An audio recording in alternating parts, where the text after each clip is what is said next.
सर्दियों के दिन थे और आगरा में जोरों की ठंड पड़ रही थी।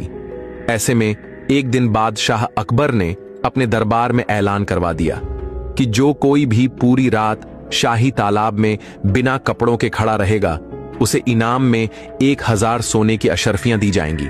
इनाम बहुत बड़ा था, लेकिन ठंड इतनी थी कि कोई भी यह हिम्मत नहीं कर पाया। 3 दिन बीत गए। तभी एक गरीब धोबी दरबार में आया और बोला कि जहां पनाह, मुझे यह मौका दीजिए।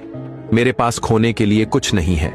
अगर इनाम मिल गया तो मेरी जिंदगी बदल सकती है। अकबर ने उसे अनुमति दी और 2 सिपाही निगरानी के लिए उसके साथ भेजे। रात को वह धोबी तालाब में उतर गया और ठंड में कांपते हुए पूरी रात उसी पानी में खड़ा रहा। सुबह होते ही वह ठिठुरता हुआ दरबार में पहुंचा और इनाम मांगा। बादशाह ने उससे पूछा कि इतनी कड़कती ठंड में तुम कैसे खड़े रह पाए। तब धोबी ने बड़ी सादगी से जवाब दिया कि जहां अपना, मैं जब बहुत ठंड महसूस करता तो सामने महल की मीनार पर जलता हुआ एक दिया मुझे दिखाई देता। मैं उसे देखता रहता और हिम्मत जुटाता रहा। यह सुनते ही बादशाह अकबर गुस्सा हो गए और बोले, तो तुमने दिए की गर्मी ली, मतलब तुमने धोखा किया, इसलिए तुम्हें इनाम नहीं मिलेगा, बल्कि तुम्हें तो सजा मिलनी चाहिए। और उन्होंने सिपाहियों को आदेश दिया कि धोबी को कैद कर लिया जाए। यह सब देखकर बीरबल चुप रहे और अगले दिन दरबार में नहीं आए।